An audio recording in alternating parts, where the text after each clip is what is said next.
ठाणे पूर्वेकडील कोपरीतील श्री पवनसूत सेवा प्रतिष्ठान ज्ञानदान कर्तव्य म्हणून हनुमान जन्मोत्सवानिमित्त वाचन चळवळ विशेष हनुमान जन्मोत्सव दिवशी चाललेल्या 23 एप्रिल या विश्व दिनाचं औचित्य साधत साईनाथ नगर येथील हनुमान मंदिरात जन्मोत्सव सोहळ्यासाठी येणाऱ्या अतिथी भाविकांना बुकऐवजी बुक पुस्तकं देण्यात आली। ठाण्याचे महाराज डॉ. संजीव नाईक यांनीही यावेळी हनुमानाचं दर्शन घेऊन भावे पूजा केली। यावेळी शेकडो नागरिकांनीही डॉ. संजीव नाईक यांची भेट घेऊन आता जावे संसदेकडे अशा त्यांना शुभेच्छा दिल्या। तर युवासेनेचे नेते हेमंत पमनानी यांनीही श्री हनुमानाचं दर्शन घेऊन भाविकांना भंडाऱ्याचं वाटप केलं। कोपरीतील श्री पवनसूत हनुमान मंदिरात हनुमान जन्मोत्सवानिमित्त गेली 44 वर्ष विविध उपक्रम राबवण्यात येतात। आज पहाटे हनुमान जन्मोत्सवाची सागर संगीत पूजा, सकाळी सुंदरकांड पाठ, दुपारी महाप्रसाद भंडारा, सायंकाळी श्राव्य भजन कीर्तन आणि महिला वर्गांसाठी हळदी कुंकू कार्यक्रमाचं आयोजन करण्यात आलं होतं। गतवर्षीप्रमाणे यंदा देखील हनुमान जन्मोत्सवानिमित्त वाचन चळवळ राबवण्यात आली। कोपरीच्या या हनुमान मंदिरात येणाऱ्या अतिथी भाविकांना यंदा पुष्पगुच्छ न देता वाचनीय पुस्तकं भेट म्हणून देण्यात आली। ठाण्यातील या वाचन चळवळीसाठी अनघा प्रकाशनचे अमोल नाले यांनी पुढाकार घेतला।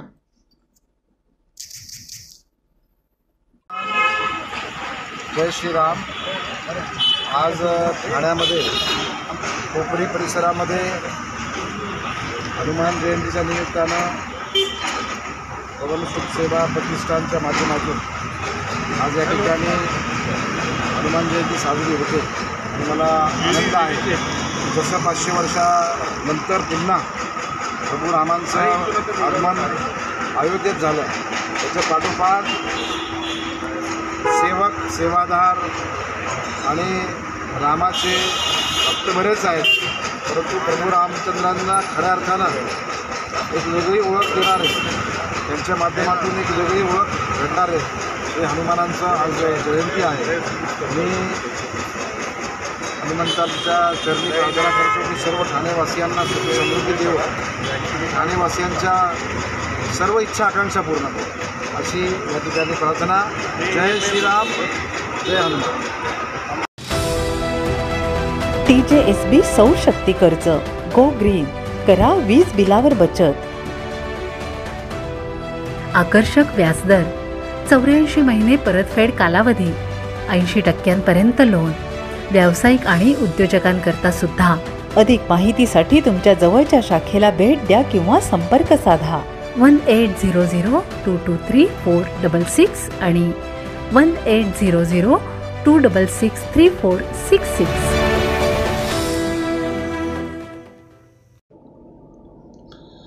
ठाणे गुन्हे शाखा आणि खंडणी पथकानं ठाणे लोकसभा निवडणूक 2024च्या सुरक्षिततेसाठी केलेल्या विशेष मोहिमेअंतर्गत एक मोठी कारवाई करत सराईत गुन्हेगाराला अवैध अग्निशस्त्र साठ्यासह अटक केली आहे। या आरोपीचं नाव शंभू सुरेश महतो, वय वर्ष 35, राहणार टागोर नगर विक्रोळी असं असून त्याला ठाणे पश्चिम येथे शस्त्रास्त्र विक्री करण्यासाठी येण्याची माहिती मिळाल्यावर पोलिसांनी त्याला जेरबंद केले। पोलिसांनी शंभू महतोच्या ताब्यातून 4 पिस्टल, 2 गावठी कट्टे, 1 मॅगझिन आणि 18 जिवंत काडतूस असा एकूण 3,40,000 रुपयांचा शस्त्रसाठा जप्त केलाय। त्याच्यावर शस्त्र अधिनियम आणि महाराष्ट्र पोलीस कायद्याअंतर्गत विविध कलमांखाली गुन्हा दाखल करण्यात आला असून त्याला पोलीस कोठडीत ठेवण्यात आले। पोलीस आयुक्त आशुतोष डुमरे आणि इतर वरिष्ठ अधिकाऱ्यांच्या मार्गदर्शनाखाली ही कारवाई साध्य करण्यात आली। पोलिसांचा प्रयत्न लोकसभा निवडणुकीच्या शांततेत अडथळा आणणाऱ्या घटकांना रोखण्यासाठी महत्त्वाचा ठरलाय। लोकसभा इलेक्शनच्या अनुषंगानं माननीय इलेक्शन कमिशनचे सुद्धा गाईडलाईन्स आहेत आणि माननीय पोलीस आयुक्त आशुतोष डुमरे सरांच्याही सूचना होत्या की अवैध शस्त्र विक्री असेल किंवा अवैध शस्त्र साठा असेल याच्यावरती कारवाई पोलीस कमिशनरेटमध्ये करावायची आहे। त्या अनुषंगानं क्राईम ब्रँच ठाणे यांच्या अंतर्गत असणारं खंडणीविरोधी पथक आणि विशेष कृती दलचे सहाय्यक पोलीस आयुक्त शेखर बागडे आणि त्यांची पूर्ण team, PI Vanita Patil madam, API टरमाळे साहेब, API गोरे साहेब, PSI राठोड साहेब आणि त्यांची पूर्ण टीम यांना एक इन्फॉर्मेशन होती की राबोडीच्या हद्दीमध्ये वेपन विक्रीकरता एक आरोपी येत आहे। त्या अनुषंगानं त्यांनी ट्रॅप आयोजित केला। त्या ट्रॅपमध्ये शंभू सुरेश महतो, वय वर्ष 35, हा आता राहतो विक्रोळीचा, पण मूळचा राहणारा आहे बिहारचा. तर या ठिकाणी ट्रॅप झालेला होता. त्यामध्ये आपल्याला जवळजवळ चार पिस्टल, 2 गावठी कट्टे, 1 मॅगझिन आणि 18 जिवंत काडतुसे त्या ठिकाणी हस्तगत करण्यात आली. याची जवळजवळ किंमत 3,40,000 याची किंमत आहे टोटल. आणि याच्यामध्ये आता पुढेही याच्यामध्ये हे वेपन आणले कुठून आणि या ठिकाणी विक्री करण्यासाठी कोणाला आले होते याचा तपास चालू आहे.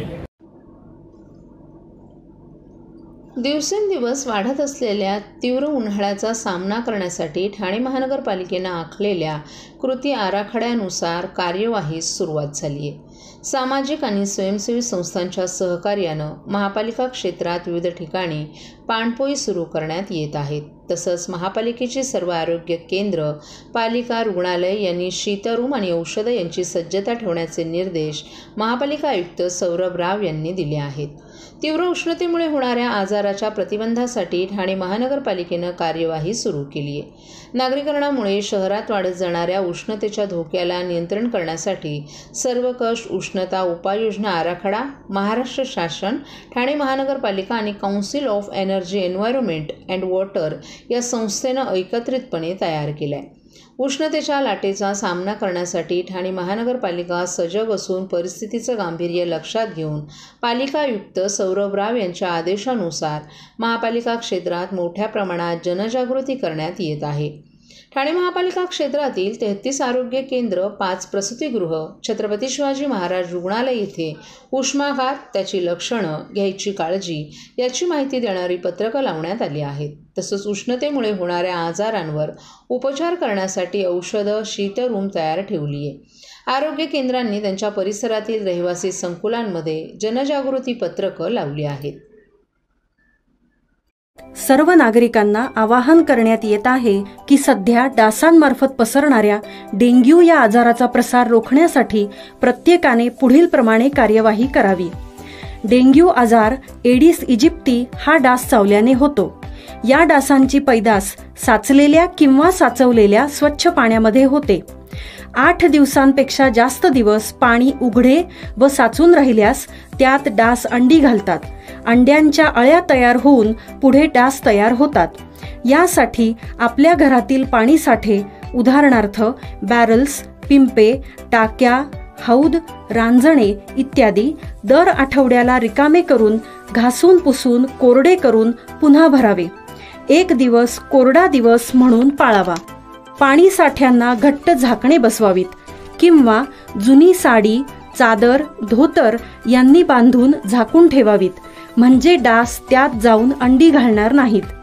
घराच्या गच्चीवर, आजूबाजूला, अंगणात कोठेही पाणी साचू देऊ नये. भंगार सामान उघड्यावर टाकू नये. उदाहरणार्थ टायर्स, प्लास्टिक सामान, कुंड्या, टाकाऊ वस्तू इत्यादी. अशा सामानात पावसाचे पाणी साठून त्यात डेंग्यूच्या डासांची पैदास होते. घरातील कूलर्स, फ्रीजच्या पाठीमागील ट्रे हे देखील वेळोवेळी कोरडे करावेत. लक्षात ठेवा, नुसत्या फवारणीने डास घनता कमी होत नाही, तर त्यासाठी डास पैदास ठिकाणे नष्ट करणे ही आपल्या सर्वांची जबाबदारी आहे. कोणताही ताप अंगावर न काढता जवळच्या शासकीय रुग्णालयात मोफत औषधोपचार घ्या. अशा प्रकारे नागरिकांनी सहकार्य केल्यास डेंग्यूचा प्रसार रोखणे सहज शक्य आहे.